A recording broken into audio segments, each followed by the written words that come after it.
necesita un neurotransmisor, pues la bacteria va a producir. Aquí hay ejemplos de algunos. ¿Y en qué influye eso?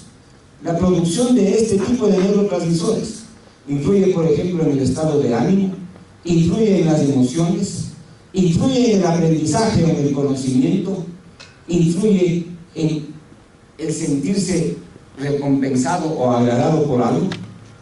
Esto hablando del sistema nervioso central, pero también el sistema nervioso entérico puede influir en la motilidad y en la secreción.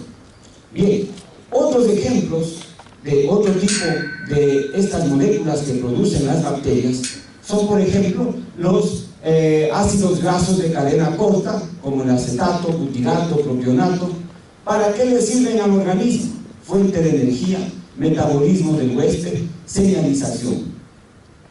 También hay otros precursores de compuestos neuroactivos, como por ejemplo el triptófano, el L-Dopa, que son precursores de 5-H y dopamina.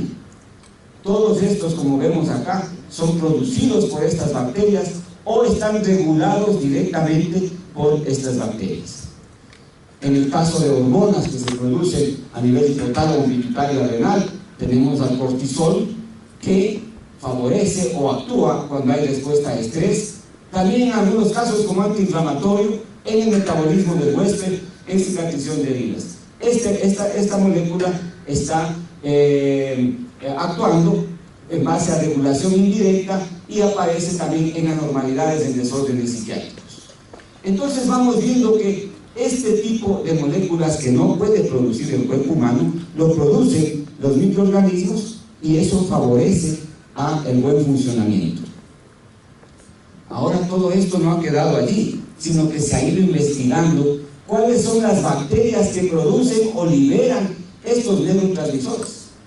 Y tenemos, por ejemplo, que serotonina tiene una serie de bacterias, lactobacillus sobre todo, que producen esta molécula. Lo mismo dopamina, la noradrenalina, el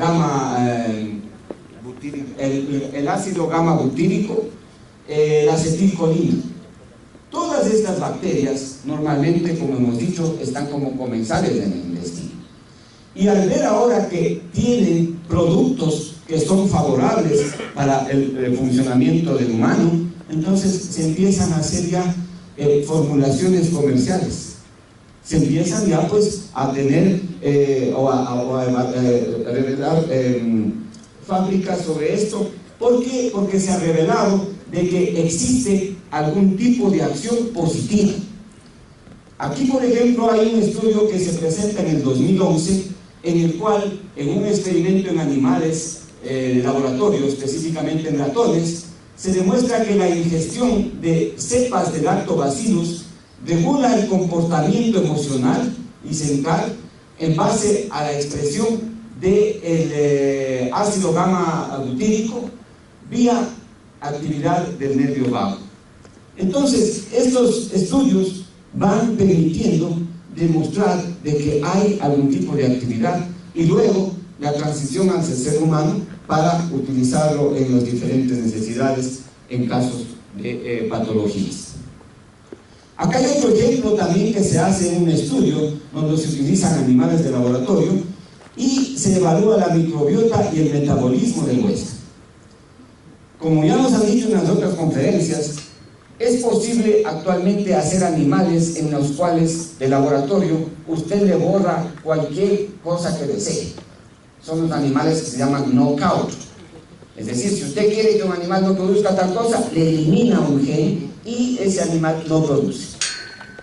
En estos animales lo que han hecho es hacerles que sean animales sin gérmenes, que no tengan ninguno de estos microorganismos que hemos hablado. Y cuando vemos a estos animales en el experimento, observamos que estos animales libres de gérmenes, pese a que les den una dieta alta en azúcar y en grasas, estos animales pues normalmente deberían desarrollar obesidad. Sin embargo, cuando no tienen los gérmenes, no desarrollan obesidad. El mismo experimento se hace, pero tomando animales que tienen ya las condiciones asociadas a la patología. aquí el animal normal, acá un animal que tiene tendencia a obesidad, y acá un ratón que tiene tendencia, en cambio, a ser delgado. De estos animales se toma la flora intestinal y se les trasplanta a los animales en experimento, y lo que ocurre es que van adoptando los fenotipos que vienen del donante. En otras palabras, este animal que intrínsecamente estaba para ser obeso, no necesariamente está en los genes propios del ratón, sino que hay condiciones que están asociadas a la microbiota, y esto se demuestra cuando se trasplanta esta microbiota a otro animal y desarrolla obesidad. Lo mismo ocurre cuando vemos acá animales que tienen la otra condición, es decir, bajo peso. Todo esto permite demostrar de que esta microbiota tiene una función importante, no solo en regular aspectos hormonales, aspectos mentales, sino también el metabolismo.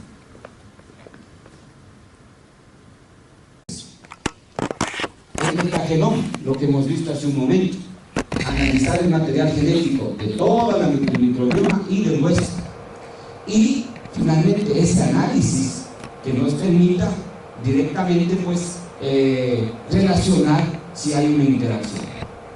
Adicional, hay otros estudios que pueden ir en paralelo. Por ejemplo, estudiar el ARN total, y ahí hablamos de la metatranscriptómica, las proteínas o la metaproteómica, y los perfiles metabólicos o la metabolómica que están en este tipo de comunidades o microorganismos. Ahora bien, esto no quiere decir que en cierta forma debemos mantenernos con el cuerpo lleno de microbios, porque iría un poco contrario a lo que hablamos cuando decimos que hay que tener unas normas de higiene, etcétera, etcétera. Tampoco quiere decir de que aquí estamos hablando de que todos los microbios son favorables. Hemos enfocado básicamente a aquellos que están en el intestino, y por la evidencia científica que existe, estamos mostrando acá. En el Ecuador no tenemos nada sobre esto. Quizás vamos a iniciar, pero lo que quería decirles es de que no es de que el cuerpo humano tiene que mantenerse así. Aquí puede haber una microbiota enorme, por ejemplo. Y si es positiva o negativa no sabemos. Pero porque obviamente, pues si esto no está bien cuidado, pues habrá desarrollo de cualquier cosa. Finalmente, la Universidad Central, junto con los colegas que nos visitan, estamos empeñados en que todo este tipo de estudios se vayan desarrollando.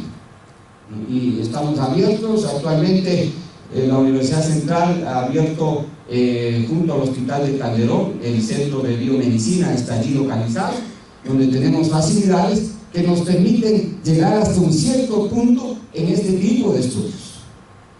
Si hay que hacer estudios más profundos, como por ejemplo analizar o secuenciar genomas completos, no podemos hacerlo acá, pero sí podemos hacer que hagan los colegas en Holanda, por ejemplo.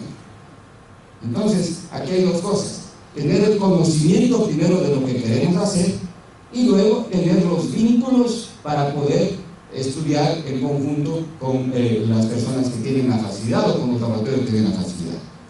Y por eso queremos motivar a los estudiantes, a los colegas docentes, a profesionales externos, de que si desean trabajar con nosotros en cualquier tipo de estudios, se contacten y podemos establecer algún tipo de convenio.